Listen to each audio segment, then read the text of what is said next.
एक तरफ Iran, Israel, America, ये तीनों मिडल ईस्ट जंग में शामिल हैं। अभी बातचीत का पहला दौर हुआ इस्लामाबाद में और सबको उम्मीद थी कि उससे कोई निष्कर्ष निकलेगा, कोई नतीजा नहीं निकल पाया। इसके बाद ये बड़ी खबर आ रही है कि अब शायद सेकेंड राउंड ऑफ टॉक्स भी होंगे। पहले प्रेसिडेंट ट्रम्प ने कहा कि यूरोप में कहीं होगा, फिर उसके बाद उन्होंने कहा कि पाकिस्तान में होने की ज्यादा गुंजाइश अगले 2 से 3 दिनों में। एबीपी न्यूज पर वो खास मेहमान है, वेरी स्पेशल गेस्ट, अमेरिका की वो जर्नलिस्ट न्यूयॉर्क पोस्ट की जिनसे प्रेसिडेंट ट्रंप ने पहली बार ये बात कही, ये खुलासा किया कि पाकिस्तान में बातचीत हो सकती है। बड़ा इंटरेस्टिंग था उनकी और प्रेसिडेंट ट्रंप की बातचीत। I am now joined by Caitlin Dornbos, who's a very well established New York Post foreign policy correspondent. And thank you so much. It's actually a pleasure talking to you. Oh, thank you so much for having me. Kathleen, we all saw that you had a long conversation with President Trump, and probably you were the first one where it was officially confirmed by President himself, that just to stay on there in Islamabad, because in another 2, 3 days we can expect some talks in Pakistan. How confident when he said that to you sounded, and can you throw a little more light? How convinced are you that as a journalist you could make out that yes, President Trump was indicating something bigger coming in a couple of days from now? I have to kind of explain the full story of how this happened in order to kind of give you a better idea. So I was planning to leave Islamabad today, actually. I had a flight in the morning. And before I left, I thought, well, I'm going to just try to confirm that these talks are not going to happen before I have to get on my plane and fly back again to Islamabad should they happen again.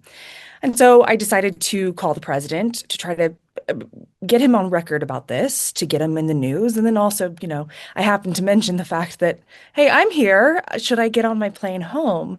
And he said, yeah, come on home. He, at that point, didn't seem that very likely that the talks would happen, and at that point even said that the talks would not happen in Pakistan. He had said somewhere in Central Europe. So with that, I wrote a story and I posted it to NewYorkPost.com, and it wasn't maybe 30 minutes later that the president actually called me back and said, you know what? You might want to stay in Islamabad How sweet is because that? in the next 2 days, yeah, there could be He, something he developing. actually bothered to call you back to give you the correct information. Oh, Yeah, can you believe that? I thought it was very gentlemanly of him to do that. And also, I mean, what a great way to get out to the world that these talks would happen in Pakistan by telling me. so did he elaborate further, as in who all are expected to come in next 2 days or 3 days? Because as I speak to you, we also have the information that Pakistan Prime Minister and Foreign Minister are probably, visiting. They are touring abroad, and they have meetings in Qatar, Egypt, and the Antalya dialogue. So they are back, I believe, by 18th only. So Mhm. by when can we expect these dialogue, second round of Yeah, talks? so I don't have any information about the trips to Qatar in the region. But what I was told by the president is we should have more information about this within the next 2 days. I didn't clarify whether or not that meant that there was going to be talks on Thursday or if we would just start hearing about it within the next 2 days. So I think timing is really in flux, but it certainly led me to believe that it could happen by Thursday. Um, Now, when it comes to the delegation itself, the only thing I was able to confirm with the president was that he himself will not be part of that delegation coming to That's a Pakistan. big thing because we He's, also were reading at with some of the American publications who had mentioned that maybe just president himself could be part of that delegation to maybe announce that mega deal. But as you say that you asked him the question and he said he's not coming as part of the yes, delegation, I right? made sure that I was very deliberate on that because I had seen various rumors about that possibility. But honestly, I think that was a lot of conjecture and assumptions because there is a lot of hope that there could be a big agreement made out of this. Everybody is very excited, and there hasn't been a lot of information coming out from officials because of the serious nature of these talks. And so the fact that that the talks are happening are exciting, but yeah, President Trump won't actually be here on the ground. So, Kathleen, we have seen various statements being made by President Trump so far as the deadlines we saw. He always shifted deadlines, and now you told me that when you spoke to him, he first told you that talks could happen somewhere in Europe, and then after 37 minutes, he again called you back to let you know that you please stay on. Talks could be held in Islamabad. How you think convincing that was? Can we trust him on that this time? I think we absolutely can trust him. However, we gotta remember this is ending a war. Yeah, Ending a war that has been correct. brewing for not just the past 6 weeks, but really 47 years. True. So things can change. Things are constantly in motion. And so I think it's not so much that he's maybe lying or leading somebody on. I think it's just that things can change in matters Yeah. of this high level diplomacy. And so, but I certainly, by the fact that he called me and told me to stay, Correct. that was significant enough to me to believe that I should stay. And so, as long as I'm here, I believe they're happening.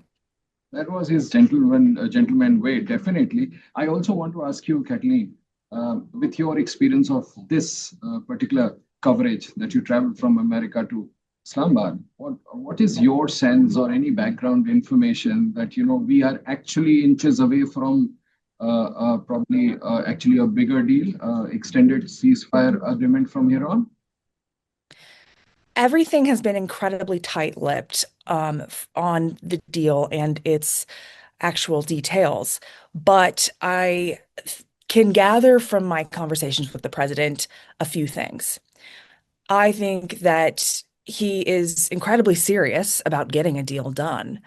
However, yesterday he told me he was not interested in a 20-year moratorium, really anything that would allow Iran to keep enriching nuclear, nuclear fuel, aka uranium. So, I mean, he's convinced of that. I don't know how that's going to affect Iran and its willingness to make a deal, but also, we've been hearing reports of other things that might be offered. I think that there could be very well a deal just based on the optimism that President Trump expressed to me yesterday on the phone. He seemed upbeat when he was speaking to me. He seemed like there had been some progress. He definitely said that things were moving along. And so from that, I can take away that this certainly isn't, well, I'll just leave it at this. I wasn't optimistic the first day that I came here, that those talks would actually be productive, just because diplomacy takes a long time. But today I am optimistic.